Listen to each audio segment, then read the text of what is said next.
Hello everyone, I am Dr. N. Ramadevi, lecturer in political science. నేను ఈ వీడియోలో Indian political థాట్కి సంబంధించి ancient political thinker అయినటువంటి మనువు యొక్క రాజనీతి భావాలు అనేటువంటి పాఠ్యాంశంతో మేము ముందుకు వచ్చాను. ప్రాచీన భారత రాజనీతత్వ విచారానికి మను అందించినటువంటి సేవలు అనిర్వచనీయం. ప్రాచీన భారత రాజ్యతంత్ర ఆధారాల్లో స్మృతి సాహిత్యానికి ప్రముఖ స్థానం అనేది ఉంది. అసలు నిజానికి స్మృతులు అంటే ఏంటి అని అంటే మనిషికి చతుర్విధ పురుషార్థాలు అనేవి ఉన్నాయి. అవే ధర్మ, అర్థ, కామ, మోక్షాలు. ఇవి ప్రతి మనిషి యొక్క జీవిత లక్ష్యాలు. వీటిని పొందడానికి మార్గాన్ని చూపించేవే అంటే చూపించేటువంటి ప్రామాణిక విజ్ఞాన శాస్త్రాలే స్మృతులు లేదా ధర్మశాస్త్రాలు అని చెప్పొచ్చు. ఇవి అంటే ఈ పురుషార్థాలకు సంబంధించినటువంటి స్వభావాన్ని, ఈ పురుషార్థాన్ని సాధించడానికి లేదా పొందడానికి కావలసినటువంటి సాధనాలను స్మృతులు అనేవి వివరిస్తాయి. వాటిలో మనుస్మృతి అనేది ప్రముఖమైందని చెప్పొచ్చు. ఇది పవిత్రమైనటువంటి ధర్మాన్ని గురించి బోధించేటువంటి ప్రాచీన ధర్మశాస్త్రం. ఇది అంటే ముఖ్యంగా దీని యొక్క ప్రధాన ధ్యేయం అంటే మనుస్మృతి యొక్క ప్రధాన ధ్యేయం ఏంటంటే సాధారణ సూత్రాలను ప్రతిపాదించడం, అలాగే ఒక క్రమబద్ధమైన పద్ధతిలో వాటిని వివరించడం మొదలైనవన్నీ కూడా మనకి మనుస్మృతిలో కనిపిస్తాయి. మనుస్మృతి చాలా పురాతనమైనటువంటి గ్రంథం. దీనిని మనువు అనే అతను రచించాడు. భారతీయ మతం అలాగే సామాజిక బాధ్యతల గురించి చర్చించినటువంటి సాహిత్యాల్లో మనుస్మృతి అనేది అత్యున్నతమైనటువంటిదిగా చెప్పొచ్చు. ఇది ధర్మశాస్త్రాలలో ఒక భాగం. పురాణ యుగంలో భారతీయుల దైనందిన జీవనం గురించి తెలియజేసేటువంటి ఒక ప్రామాణిక గ్రంథం అని చెప్పొచ్చు. ఓన్లీ దైనందిన జీవితమే కాదు, పరిపాలన విధానం అంటే రాజ్య ఆవిర్భావం ఎలా జరిగింది, రాజుకు రాజత్వం అనేది ఎలా ఆవిర్భవించింది, రాజుకు ఉండాల్సినటువంటి లక్షణాలు ఏంటి, రాజు యొక్క విధులేంటి, రాజ్యం యొక్క విధులేంటి, ఇలాంటి అన్ని విషయాలు కూడా మనకు మన ధర్మశాస్త్రంలో కనిపిస్తాయి. అయితే ఇది భారతీయ సమాజాన్ని పునర్నిర్మించడానికి గతకాలం నుండి వస్తున్నటువంటి ప్రవర్తన నియమావళిని వివరించడమే దీని యొక్క లక్ష్యంగా చెప్పొచ్చు. అందువల్లనే మనుస్మృతిని హిందువులు పౌరాణిక గ్రంథంగా, ప్రామాణిక గ్రంథంగా కూడా పేర్కొంటారు. మనుస్మృతి అనేది అసలు అంటే ఈ మనువు అనే అతను ఎవరు అని అసలు ఎప్పటివాడు అని చెప్పడం అనేది ఒక్కొక్కరిలో ఒక్కొక్క రకమైనటువంటి అభిప్రాయం ఉంది. అయితే ప్రాచీన భారతదేశంలో పేరెన్నిక గలవాడు మనువు అని చెప్పొచ్చు. ఈయన రచించినటువంటి గ్రంథమే మనుస్మృతి అని ఇందాకనే మనం అనుకున్నాం. ఈ పుస్తకాన్ని మనుధర్మ సంహిత అని, అలాగే మనుధర్మ శాస్త్రం అని కూడా దీనికి పేరు. మనువు క్రీస్తుశకం 200 సంవత్సరానికి చెందిన వాడిగా కొందరు పేర్కొంటున్నారు. అసలు మనువు ఎవరు అనే విషయమై కూడా కొన్ని వివాదాస్పదమైనటువంటి వ్యాఖ్యలు ఉన్నాయి. పురాణాలు మాత్రం మనువును మానవ జాతి పితామహునిగా అభివర్ణిస్తూ ఉన్నాయి. ఇతడే మొదటి శాసన నిర్దేశకుడని, న్యాయశాస్త్ర కోవిదుడని కూడా చెప్పొచ్చు. ఇతని ప్రాచీన భారత చక్రవర్తి అని కొందరు అంటుంటే సూర్యుడి సంతానం అని మరికొందరు భావించారు. మనువు అసలు పేరు అది కాదని, అది కేవలం బిరుదు మాత్రమే అని కొంతమంది న్యాయ నిర్దేశకులు కూడా వాదించడం అనేది జరిగింది. అయితే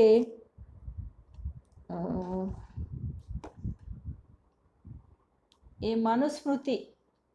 మనువు రాసినటువంటి మనుస్మృతిలో 12 అధ్యాయాలు, అలాగే 2685 ఛందోబద్ధమైనటువంటి శ్లోకాలు మనకు కనిపిస్తాయి. చతుర్విధ ధర్మాల గురించి ఋషులకు వివరించాలని తన శిష్యుడైనటువంటి అంటే భృగువు కోరడం వల్ల మనువు అంటే ఈయననే స్వయంభువు అని కూడా పిలుస్తారు. మనువు వివరించినటువంటి బోధనలే ఈ శ్లోకాలని చెప్పబడింది. ఇందులో 250 శ్లోకాల దాకా ఈ ఇతర గ్రంథాలలో కూడా ఉన్నాయి. ఉదాహరణకి మహాభారతంలో మనకు కొన్ని కనిపిస్తాయి. అయితే మనుస్మృతి అనేది మహాభారతం కంటే కూడా ప్రాచీనమైనటువంటిదని తెలుస్తూ ఉంది. అయితే మనుస్మృతి అనేది ఎప్పుడు రచించబడింది అనే దానిపై భేదాభిప్రాయాలు ఉన్నాయి. ప్రఖ్యాత నాగరికతకు సంబంధించినటువంటి విద్వాంసుడు మాక్స్ ముల్లర్ గారి అభిప్రాయంలో మనువు రచించినటువంటి మనుస్మృతి అనేది క్రీస్తు శకం 4వ శతాబ్దానికి చెంది ఉంటుందని అతను పేర్కొన్నాడు. కానీ మనువు రచనలన్నీ కూడా పరిష్కరించి ప్రచురించినటువంటి జార్జ్ బుహెల్లర్ అభిప్రాయం ప్రకారం మనుశాస్త్రం అనేది క్రీస్తు శకం 200 సంవత్సరాల నాటికి ప్రచారంలో ఉందని పేర్కొన్నాడు. మనుస్మృతి ప్రాచీన హిందూ రాజకీయ విధానం గురించి అతి విలువైనటువంటి సమాచారం మనకు దాంట్లో లభిస్తుందని ప్రొఫెసర్ ఘోషాల్ వ్యాఖ్యానించడం జరిగింది. అయితే మనుస్మృతిలో ఇందాక నేను అనుకున్న 12 అధ్యాయాలు ఉన్నాయని, ఆ 12 అధ్యాయాలలో ఒక్కొక్క అధ్యాయంలో ఒక్కొక్క అంశం పైన చర్చించడం అనేది జరిగింది. ఇక్కడ నేను చూపించాను ఏంటి, మొదటి అధ్యాయం సృష్టి ప్రారంభం గురించి అంటే universe, origin of the world or origin of the universe గురించి వివరిస్తుంది. అలాగే రెండో అధ్యాయంలో ధర్మ ఆఫ్ ది 4 సోషల్ క్లాసెస్ అంటే సొసైటీని సంఘాన్ని 4 వర్గాలుగా విభజించడం జరిగింది. ఆ వర్గాలకు చెందినటువంటి ప్రజలు అనుసరించాల్సినటువంటి ధర్మాల గురించి రెండో అధ్యాయంలో వివరించడం అనేది జరిగింది. అంటే వివిధ కులాల నిర్దిష్ట విధులు, అలాగే బ్రహ్మచర్యానికి చెందినటువంటి కర్మకాండ మొదలైన అంశాల గురించి రెండో అధ్యాయం వివరిస్తుంది. అలాగే మూడో అధ్యాయం పంచమహాయజ్ఞాల గురించి అలాగే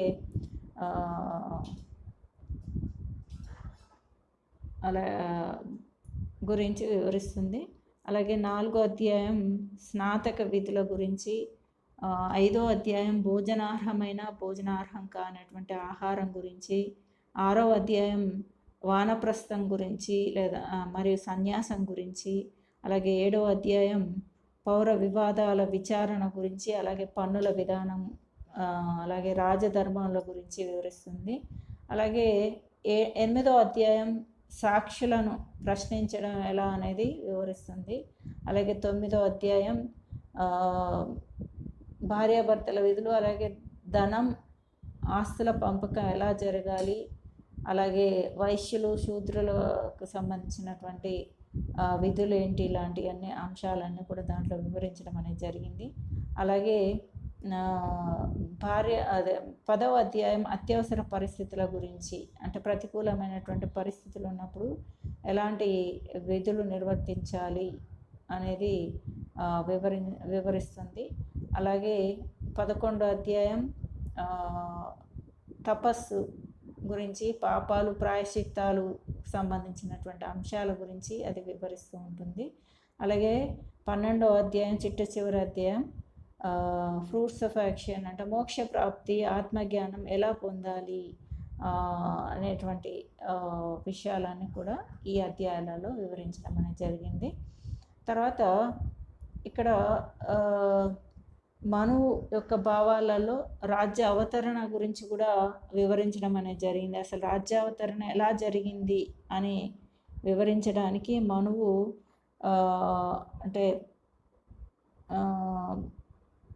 రాజ్య అవతరణ జరగక పూర్వం ప్రజలు ప్రాకృతిక వ్యవస్థలో కడు దయనీయమైనటువంటి జీవితాన్ని గడిపేవారని, అంటే ప్రాకృతిక పరిస్థితులలో ఆటవిక న్యాయం లేదా మృగ న్యాయం అనేది ఉంది అని చెప్పొచ్చు. ప్రజలలో సఖ్యత కానీ, ప్రశాంతత, సుహృద్భావం, సోదర భావం అనేవి ఎక్కడ కనిపించవని, అంటే మానవ చరిత్రలో ప్రాకృతిక వ్యవస్థ అనేది అతి దుర్భరమైన యుగం అని చెప్పడం జరిగింది. అంటే ఏంటంటే మనం ఇదివరకు Thomas Hobbs, western political thinker Thomas Hobbs రచించినటువంటి లెవేథాన్ అనేటువంటి గ్రంథంలో ఆయన వివరించినటువంటి ప్రాకృతిక వ్యవస్థనే మనువు వివరించినటువంటి ప్రాకృతిక వ్యవస్థ కూడా ఉంటుంది అని చెప్పొచ్చు. అంటే ఇటువంటి దయనీయమైన దుర్భరమైనటువంటి పరిస్థితులు ఉండడంతో ప్రజలంతా కలిసి సృష్టికర్త అయినటువంటి బ్రహ్మ దగ్గరికి వెళ్ళి తమ గోడును వెలుబుచ్చుకున్నారని, ఈ విధంగా రాజ్య ఆవిర్భావం జరిగిందని మనుధర్మశాస్త్రంలో 7వ అధ్యాయంలో పేర్కొనడం అనేది జరిగింది. అయితే ప్రాణులను రక్షించడానికి, సృష్టి మొత్తాన్ని కాపాడడానికి భగవంతుడు అంటే స్వయంభువు ఎవరైతే ఉన్నారో ఆయన రాజును సృష్టించాడని, ఈయన భగవంతుని ప్రతిరూపమని, భగవంతుని తరపున భూమిపైకి వచ్చినటువంటి ప్రతినిధి అని, విశ్వాన్ని రక్షించేటువంటి అష్టదిక్పాలకులైనటువంటి ఇంద్రుడు, వాయువు, యముడు, సూర్యుడు, అగ్ని, వరుణుడు, చంద్రుడు, కుబేరుడు ల నుండి శాశ్వత రేణువులను తీసి వాటిని రాజుగా బ్రహ్మ సృష్టించాడు అని, అందువల్ల రాజులందరూ కూడా దైవాంశ సంభూతుడు, రాజు అనేవాడు దైవాంశ సంభూతుడు అని మన ధర్మశాస్త్రం పేర్కొంటుంది. రాజ్య వ్యవస్థ ప్రారంభంలో భగవంతుని పాత్ర ఉంది. అలాగే ఆర్థిక సంక్షోభం తీర్చడానికి మాత్రమే కాకుండా మానవ జాతి దుర్మార్గాలను, దురలవాట్లను నివారించడానికి మాత్రమే రాజ్యం అవసరమైంది అని ఇతను పేర్కొన్నాడు. అంటే ఇక్కడ దైవదత్తాధికార సిద్ధాంతాన్నే మను అంగీకరించాడని చెప్పొచ్చు. అలాగే ఈయన రాజ్యానికి ఉండాల్సినటువంటి లక్షణాలు లేదా వాటిని 7 ఎలిమెంట్స్ లేదా అంగాలు, రాజ్యం అనేది సప్తాంగ స్వరూపము అని ఈయన భావిస్తూ ఉన్నాడు. అయితే ఈయన ప్రకారం ఉన్నటువంటి రాజ్యానికి ఉన్నటువంటి అంగాలు ఏంటో ఒకసారి గమనిద్దాం. అదేంటంటే the king, the ministers, the territory, the fort, the treasury, the army and the ally. అంటే ఏంటి? రాజు, మంత్రి, రాజధాని, జనపదం, ధనాగారం, సైన్యం, మిత్ర అనేటువంటివి 7 లక్షణాలు రాజ్యానికి ఉంటాయని, కాబట్టి వాటినే సప్తాంగాలు అని ఈయన పిలిచాడు. తర్వాత ఈయన వర్ణ వ్యవస్థ గురించి కూడా ఈయన వివరించడం జరిగింది. హిందూ సమాజంలో వర్ణ వ్యవస్థ అనేది దానికి ఒక కీలక పాత్ర అనేది పోషించిందని చెప్పొచ్చు. సమాజ అభివృద్ధికి, సుఖశాంతులకు ఇది అత్యంత ఆవశ్యకమని మనువు అభిప్రాయపడ్డాడు. రాజ్య వ్యవస్థ యావత్తు వర్ణ వ్యవస్థను కాపాడడానికి ఆవిర్భవించింది అని భావించాడు. ఒకవేళ వర్ణ వ్యవస్థను రాజు కాపాడలేకపోతే రాజు పరిపాలించేటువంటి అర్హతలు కూడా కోల్పోతాడని పేర్కొన్నాడు. వైదిక మంత్రాలను అనుసరించి సాంఘిక వ్యవస్థ ఏర్పడి అది ఆనాటి సమాజంలో 4 వర్ణాలుగా ఆవిర్భవించిందని చెప్పొచ్చు. వర్ణ వ్యవస్థ అనేది ఐచ్ఛికమైంది కాదని, అది సామాజిక, రాజకీయ వ్యవస్థలో అంతర్భాగమని మనువు పేర్కొన్నాడు. మనుస్మృతి ప్రధాన లక్ష్యం కూడా వేదకాలం నుండి అమల్లో ఉన్నటువంటి సామాజిక వ్యవస్థను హేతుబద్ధంగా వివరించడం, అలాగే సమర్థించడం అని చెప్పడం జరిగింది. అయితే మనువు సాంఘిక వ్యవస్థను వర్ణాలుగా విభజించాడు. అంటే వర్ణాల ద్వారా కులాలు, జాతులుగా విభజించి ఏ వర్ణాలు ఏ పనులు చేయాలో, ఏం చేయకూడదో అనేటువంటి పూర్తిగా అంటే ఆ వర్ణాన్ని బట్టి విశదీకరించడం జరిగింది. ఎవరికి సంబంధించిన పని వారు అంటే ఆయా కులాలను బట్టి వృత్తులను కేటాయించి వారి విధి విధానాలను మనం నిర్దేశించినట్లు మనకు స్పష్టంగా గోచరిస్తుంది. సాంఘిక వ్యవస్థ సమాజానికి ఆలంబన అని, దాని నుంచే మంచి రాజ్యాలు ఏర్పడతాయని మను భావించాడు. అయితే ఇక్కడ ఈ వర్ణ వ్యవస్థ అనేది మనకి ప్లేటో తన రిపబ్లిక్లో వివరించినటువంటి త్రివర్గ సమాజము, అలాగే అలాగే ఈయన అంటే ఈ వర్ణ వ్యవస్థలో వివిధ వర్ణాలకు వివిధ వృత్తులు కూడా కేటాయించాడు కాబట్టి ఇది ప్లేటో యొక్క ధర్మ సిద్ధాంతాన్ని పోలి ఉందని చెప్పొచ్చు. అంటే ప్లేటో చెప్పింది ఏంటి, వ్యక్తి అంటే త్రిగుణ స్వభావుడు, వ్యక్తిలో ఏ సుగుణమైతే వ్యక్తీకరింపబడుతుందో అతను ఆ సుగుణానికి సంబంధించినటువంటి వృత్తిని చేపట్టి నిర్వహించాలని చెప్పడం అనేది జరిగింది. ఇక్కడ రీజన్ అంటే హేతువు వ్యక్తీకరించబడినటువంటి వ్యక్తి పాలకుడిగాను, అలాగే కరేజ్ అనేటువంటి ధైర్యం అనేటువంటిది లక్షణం లేదా సుగుణం వ్యక్తీకరించబడినటువంటి వ్యక్తి సైనికుడిగాను, అలాగే ఎపిటైట్ లేదా దాన్ని ఇచ్చ అన్నాడు, ఇచ్చ అనేటువంటి సుగుణం వ్యక్తీకరించబడేటువంటి వ్యక్తి శ్రామికుడుగాను లేదా కర్షకుడుగాను ఉండాలని ఆయన ఎట్లాగైతే త్రివర్గ సమాజం, అలాగే వృత్తి నైపుణ్య సిద్ధాంతం, వృత్తి విభజన సిద్ధాంతం లాంటివి ఎలాగైతే తన ధర్మ సిద్ధాంతంలో పేర్కొన్నాడో, అలాగే మనువు కూడా సమాజాన్ని 4 వర్గాలుగా 4 వర్ణాలుగా విభజించే ప్రయత్నం చేశాడు.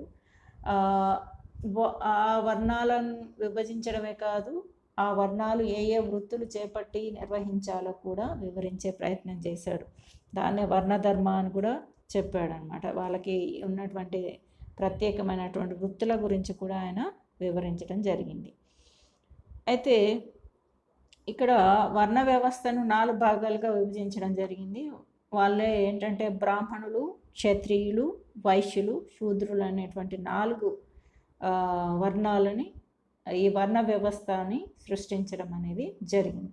అయితే ఇప్పుడు మనం ఒక్కొక్క వర్ణం గురించి, ఆ వర్ణం నిర్వహించాల్సినటువంటి, ఆ వర్ణానికి సంబంధించినటువంటి వ్యక్తులు నిర్వహించాల్సినటువంటి బాధ్యతలు గురించి మనం ఇప్పుడు పరిశీలిద్దాం. ముందుగా బ్రాహ్మణులు అనేవారు బ్రహ్మ యొక్క నోటి భాగం నుండి ఉద్భవించారు.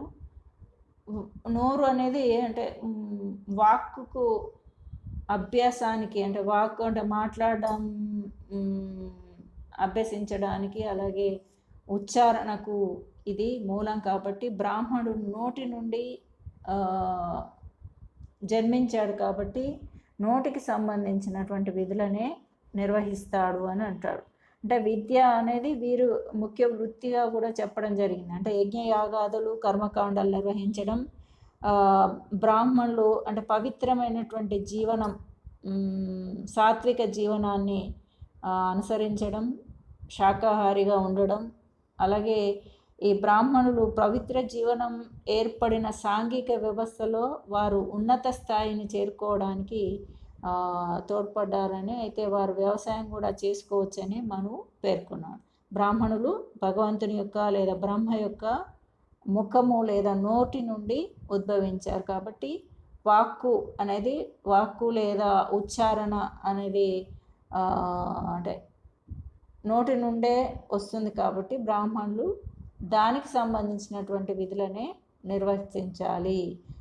దాంట్లో ముఖ్యంగా విద్య నేర్పించడం వాళ్ళ యొక్క ముఖ్య వృత్తిగాను, అలాగే యజ్ఞయాగాదులు, కర్మకాండలు, క్రతువులు నిర్వహించడం కూడా వాళ్ళ యొక్క వృత్తి. అలాగే వీళ్ళు అంటే సాంఘిక వ్యవస్థలో ఉన్నత స్థాయికి చెందినటువంటి హయ్యర్ కేటగిరీ అన్నమాట చెందినటువంటి వ్యక్తులుగాను, అయితే వాళ్ళు వ్యవసాయం కూడా చేసుకోవచ్చని మనువు పేర్కొనడం జరిగింది. ఇక 2వ వర్గము క్షత్రియులు. వీళ్ళు బ్రహ్మ యొక్క భుజాల నుండి ఉద్భవించారు. అంటే భుజాలు అనేవి బలానికి అంటే శక్తిని సూచించేటువంటివి కాబట్టి, అంటే భుజబలం వీరిలో ఎక్కువగా ఉంటుంది కాబట్టి, శక్తి అనేది ఎక్కువగా ఉంటుంది కాబట్టి వీళ్ళు దేశ రక్షణ, పరిపాలన, యుద్ధాలు చేయడం, శాంతి భద్రతలను కాపాడడం, ప్రజల్ని అంతర్గత కల్లోలాల నుండి అంటే అంటే అంతర్గత కల్లోలాలు అణిచివేసి ప్రజలను కాపాడడం బాధ్యతగా చెప్పొచ్చు. అలాగే వీళ్ళు ధైర్య సాహసాలతో అలాగే త్యాగ నిరతితో దాన ధర్మాల్లోనూ ప్రజలకు అంటే వాటన్నిటిని నిర్వర్తించడం ద్వారా ప్రజలకు రక్షణ కల్పించి రాజ్యానికి భద్రత చేకూర్చాలి అని ఈయన సూచించాడు. బ్రాహ్మణులు క్షత్రియుల మధ్య సఖ్యత అవసరమని కూడా ఈయన సూచించడం జరిగింది. అటువంటప్పుడే సంఘంలో అంటే వీరిద్దరి మధ్య సఖ్యత అనేది ఉన్నప్పుడే సంఘంలో వర్ణ వ్యవస్థ అనేది పటిష్టంగా ఉండి రాజ్య అభివృద్ధికి తోడ్పడుతుందని మనువు భావించాడు. ఇక మూడో వర్గం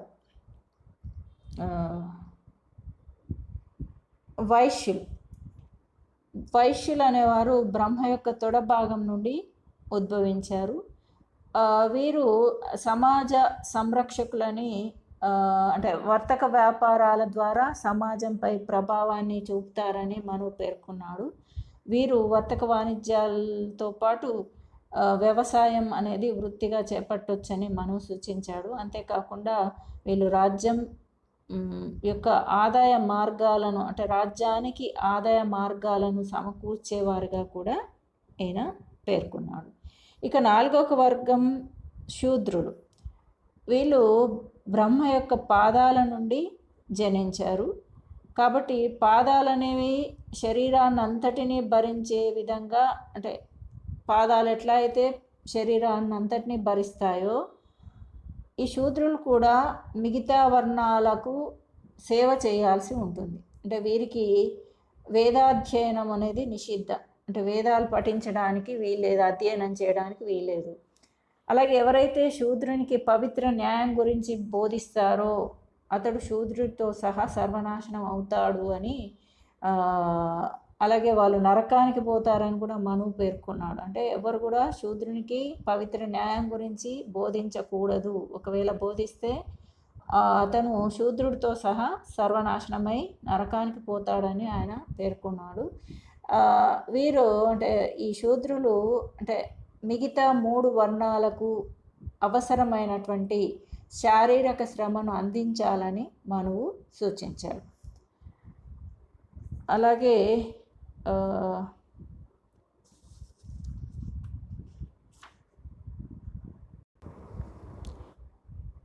ఇప్పుడు మనము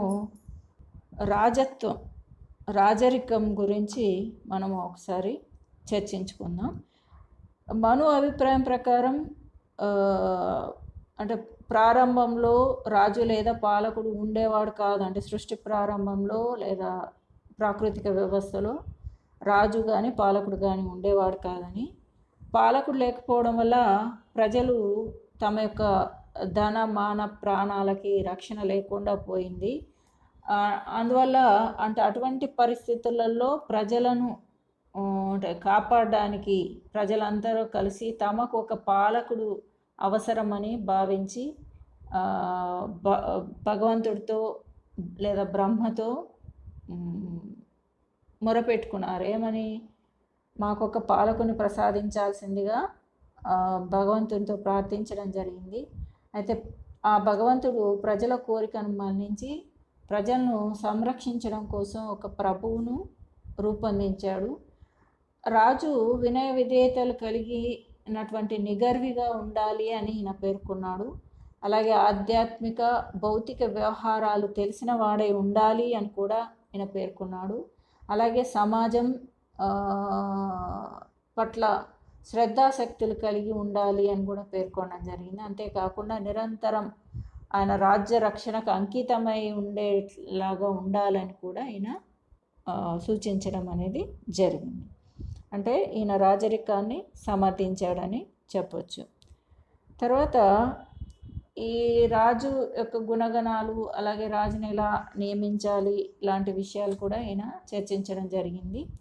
రాజు గుణగణాలని మనుస్మృతిలో పేర్కొన్నాడు. ఎలా అంటే రాజు వృద్ధులను వేద పండితులను విధిగా గౌరవించాలని, అలాగే వృద్ధులను గౌరవించి వారిని రాక్షసులు కూడా గౌరవిస్తుంటాడని, అంటే మన వృద్ధులను గౌరవించిన వారిని రాక్షసులు కూడా గౌరవిస్తాడు అని మనువు భావించాడు.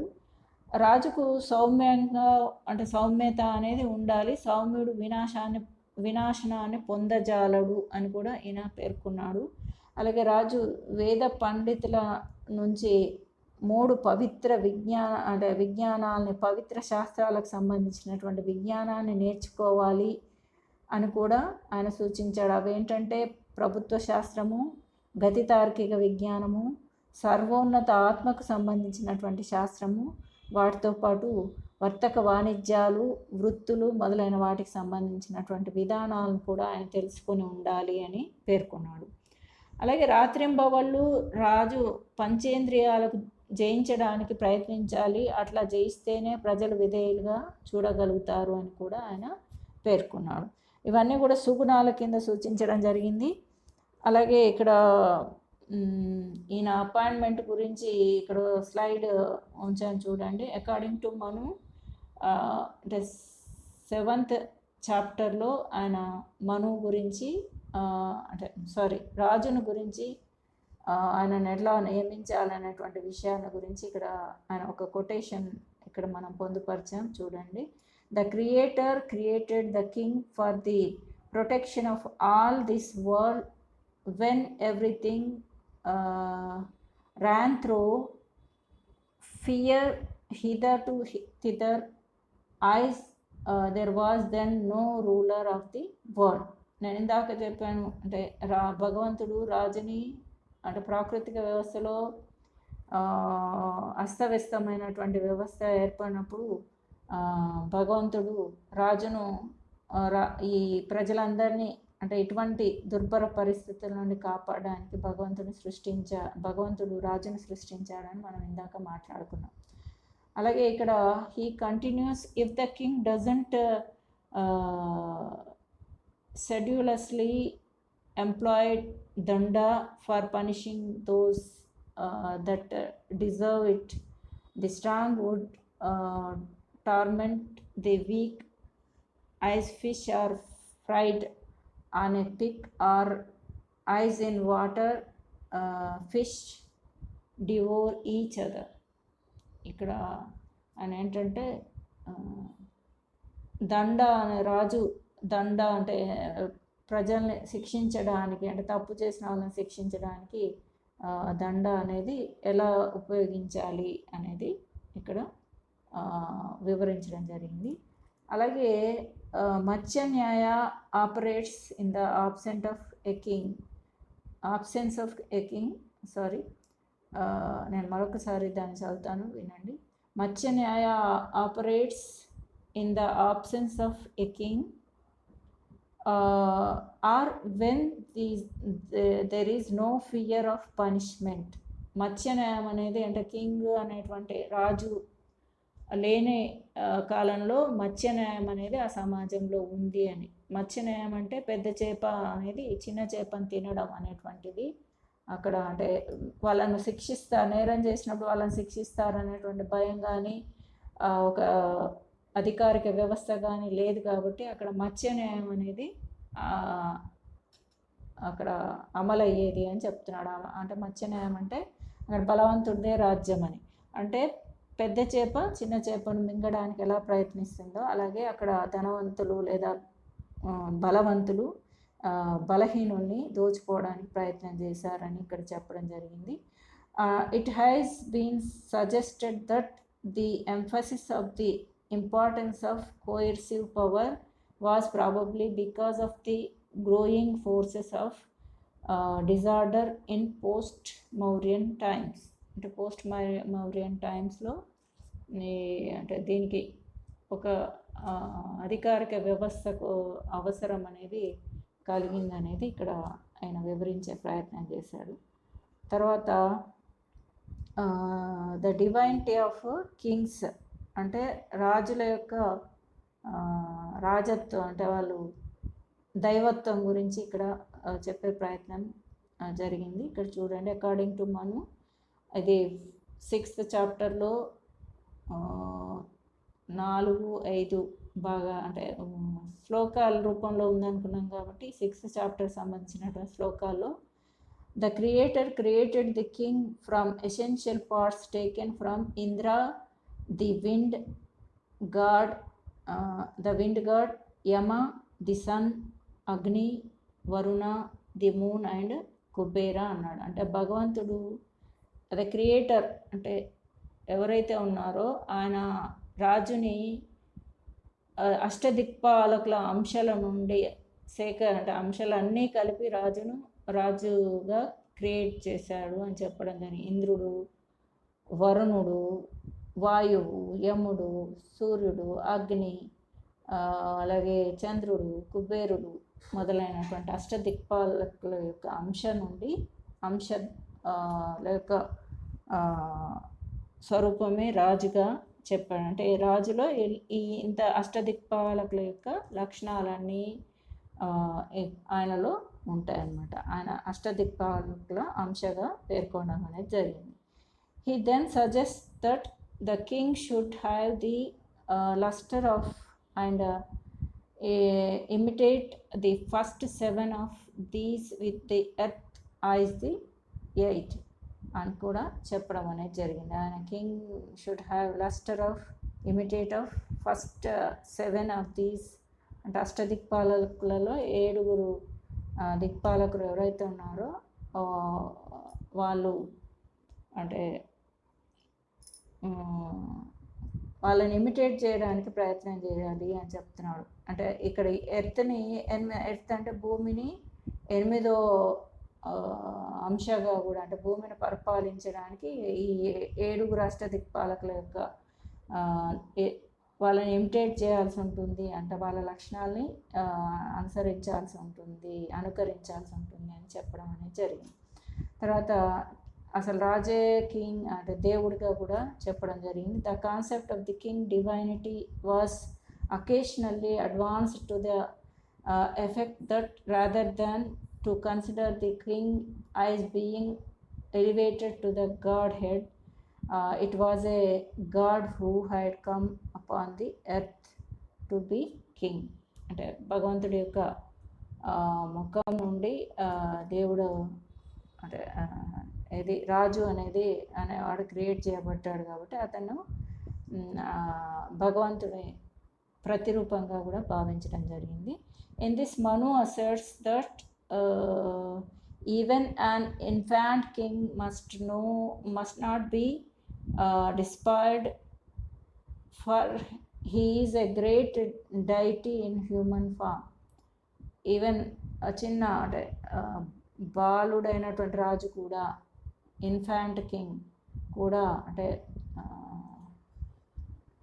ఆయనను కూడా ఒక డైటీ లాగా ఒక దేవుడిలాగా గ్రేట్ డైటీ లాగా భావించాలని కూడా అంటే మానవ రూపంలో ఉన్నటువంటి దేవునిగా భావించబడేవాళ్ళు. It is believed that lord Vishnu came down to earth in human form as Rama avatar to rescue the world from torment to assure king Ravana. ఇక్కడ రాముడు అంటే దేవుడు లార్డ్ విష్ణు ఎవరైతే ఉన్నారో విష్ణు దేవుడు రామ అవతారంలో భూమి పైన ఉన్నటువంటి మానవులను రావణం నుండి అంటే రాక్షస రాజు అయినటువంటి రావణుని నుండి ప్రజలను కాపాడడానికి మానవ అవతారంలో భూమిపైకి వచ్చాడని కూడా చెప్పడం జరిగింది. తర్వాత ఇక్కడ మనం మంత్రి మండలి సంబంధించినటువంటి అంతకంటే ముందు రాజు యొక్క విధులు కూడా ఒకసారి అంటే ఇందాక గుణగణాలలో భాగంగా రాజు యొక్క సుగుణాల గురించి మనం మాట్లాడుకున్నాం.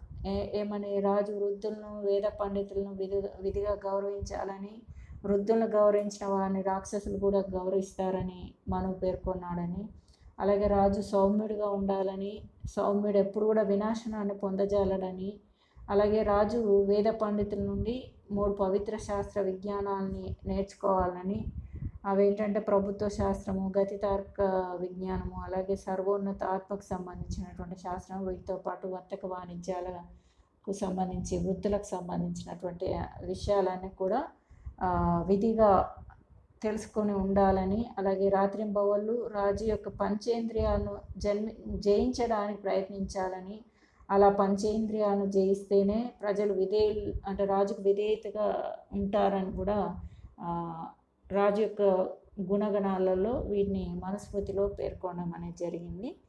అయితే ఇలాంటి మంచి గుణాలను రాజు పెంపొందించుకోవడంతో పాటు కొన్ని దుర్వ్యసనాలకు కూడా దూరంగా ఉండాలి అని కూడా సూచించాడు. అవేంటంటే వేటాడడం, జూదం ఆడడం, అలాగే పగటి నిద్ర, అలాగే ఇంద్రియ సుఖాలు, స్త్రీలోలత్వం, మద్యపానం, అలాగే నిరంతర నాట్యం, అలాగే గానం, సంగీతం, అంటే వీటన్నింటికి కూడా దాసుడుగా కాకుండా ఉండాలి. దుర్వ్యసనాలు, ఇవన్నీ కూడా దుర్వ్యసనాలు కాబట్టి దుర్వ్యసనాలకు రాజు బానిస కాకుండా ఉండాలి అని కూడా మనుస్మృతిలో పేర్కొనడం జరిగింది. అంటే వీటన్నింటినీ త్యజించినప్పుడే రాజు అంటే అరిషడ్వర్గాలను జయించగలుగుతాడని మనువు పేర్కొన్నాడు. బ్రాహ్మణులను గౌరవించడం, సందర్శకులకు అంటే ఎవరైతే రాజ్య సందర్శనకు వస్తారో ఆ సందర్శకులను గౌరవించడం, అలాగే మంత్రుల సలహాలను పాటించడం మొదలైనవన్నీ కూడా అంటే ప్రభు రాజు ఎవరైతే ఉన్నారో ఆయన నిర్వర్తించాల్సినటువంటి కార్యక్రమాలని మనువు పేర్కొనడం అనేది జరిగింది.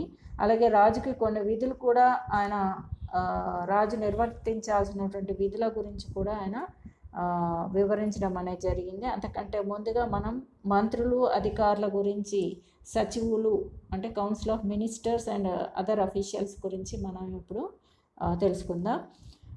మనువు ప్రభుత్వ విధుల నిర్వహణకు మంత్రుల యొక్క అలాగే అధికారుల యొక్క ఆవశ్యకత గురించి వివరించడం జరిగింది. ప్రభువు అంటే జన్మ, విద్య, ధైర్య సాహసాలు, యుద్ధ వీరత్వాలను బట్టి అంటే ఆయన జన్మించిన జన్మను బట్టి, అలాగే అతని యొక్క విద్యా అభ్యాసాల గురించి, అలాగే ధైర్య సాహసాల గురించి, అలాగే యుద్ధ వీరత్వాలను బట్టి 7 లేదా 8 మంది మంత్రులను నియమించాలని సలహా ఇచ్చాడు. అంటే రాజుకి ఇచ్చినటువంటి సలహా ఏంటి, ఆ అమాత్యులు ఎవరైతే ఉన్నారో మంత్రులుగా నియమించుకుంటున్నాడో అతని యొక్క జన్మ విశేషాలు, అలాగే అతని విద్యాభ్యాసం ఏంటి, అలాగే అతని ధైర్య సాహసాలు ఏంటి, ఆయన యుద్ధ వీరత్వాలను బట్టి మంత్రివర్గంలో 7 నుండి 8 మంది మంత్రులు నియమించుకోవాలని సలహా ఇవ్వడం జరిగింది. రాజుకు ఈయన సలహా ఇస్తూ ఉన్నాడు. అలాగే యుద్ధం, శాంతి భద్రతలు, ఆర్థిక స్థితి, సాధారణ పరిపాలన, అలాగే గ్రామ పాలన, అలాగే విదేశాంగ విధానం మొదలైన విషయాల్లో కూడా రాజు ప్రతిదినం కొంత సమయాన్ని వెచ్చించి వారితో సంప్రదింపులు జరపాలని, అలాగే ఏదైనా కార్యాన్ని తలపెట్టే ముందు రాజు తప్పనిసరిగా రాజపురోహితులతో సంప్రదించాలని మనం సూచించాడు. అలాగే మిట్ట మధ్యాహ్నం లేదా అర్ధరాత్రి అడవిలో ఏకాంత ప్రదేశంలో సంప్రదింపులు జరపాలని కూడా సూచించాడు. అంటే సీక్రెట్గా ఉండాలి, సంప్రదింపులు ఏవైనా కూడా బయట ప్రజలకు తెలియకుండా సీక్రెట్గా ఏకాంతంగా మధ్యరాత్రి లేదా అర్ధరాత్రి, మిట్ట మధ్యాహ్నం లేదా అర్ధరాత్రి అంటే అప్పుడు జనసంచారం ఏది ఉండదు కాబట్టి అటువంటి సమయంలో ఏకాంత ప్రదేశంలో సంప్రదింపులు జరపాలి అని సూచించాడు. అలాగే స్త్రీలను, వృద్ధులను సలహా సమావేశాల నుండి సాధ్యమైనంత మట్టుకు దూరంగా ఉంచాలి అని కూడా సూచించాడు. ఎందుకంటే స్త్రీలు నోట్లో రహస్యాలు అనేవి దాగవు అనేటువంటి ఒక అపవాదం అనేది ఉంది కాబట్టి స్త్రీలను అలాగే వృద్ధులను కూడా సలహా సమావేశాల నుండి సాధ్యమైనంత దూరంగా ఉంచాలని కూడా సూచించాడు. ఎందువలనంటే వారు రహస్యాలు దాచలేరు కాబట్టి, ముఖ్యంగా స్త్రీలు చంచల స్వభావం కలవారు కాబట్టి, అంటే ఒకే చోట స్థిరంగా వాళ్ళ ఆలోచన ఉండదు, రకరకాల పరిపరి విధాలు ఆలోచిస్తూ ఉంటారు కాబట్టి వాళ్ళని రహస్యాల నుంచి దూరంగా ఉంచడమే మంచిది అని మనువు పేర్కొన్నాడు. అలాగే రాజుకు శాసనాలు అంటే జాతీయ విధానాలు రూపొందించడానికి పరిషత్ అనేటువంటి శాసనసభ అనేది ఉంటుంది అని, ధర్మశాస్త్ర పారంగతులు అలాగే అత్యంత మేధా సంపత్తి ఉన్నటువంటి ప్రజ్ఞులు ఎవరైతే ఉన్నారో, అలాగే వాక్పటిమ అంటే వాక్ చాతుర్యం ఉన్నటువంటి వాళ్ళు, అలాగే ఎటువంటి కార్యానైనా కూడా అవలీలగా చక్కబెట్టగల వాళ్ళు మాత్రమే రాయబారులుగా, దౌత్యాధికారులుగా నియమించుకోవాలని కూడా సూచించాడు.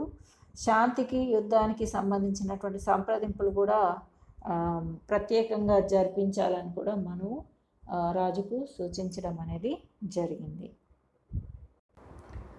ఇందాక మనం అంటే ఎవరిని మంత్రులుగా నియమించుకోవాలి అనేది ఇక్కడ కొన్ని సూచనలు చేశాడు. అంటే ఎలాంటి అమాత్యుల్ని ఏర్పాటు చేసుకోవాలనడానికి. అంటే అమాత్యులు 2 రకాలుగా సూచించాం. మినిస్టర్స్ 2 రకాలుగా వర్గీకరించడం జరిగింది. ఇక్కడ 2 రకాల అమాత్యుల గురించి ఇక్కడ తెలియజేయడం జరిగింది. 2 రకాల మంత్రుల గురించి తెలియజేయడం జరిగింది. అక్కడ ఏంటంటే ఒకటి రాయల్ సర్వెంట్స్ ఇన్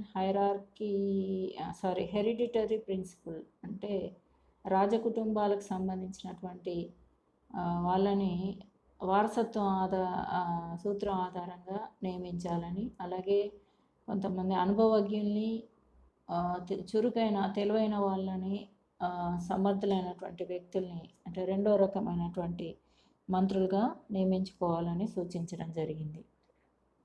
ఒకటేమో royal servants in hereditary principal, అలాగే లెర్నడ్, క్లెవర్ అండ్ ఎఫిషియంట్ పర్సన్స్ని నియమించుకోవాలని సూచించడం అనేది జరిగింది. ఇది అతని మనుస్మృతిలో 7వ అధ్యాయంలో పేర్కొనడం అనేది జరిగింది. అయితే రాజు వీళ్ళను మంత్రులుగా నియమించడానికి అనుసరించాల్సినటువంటి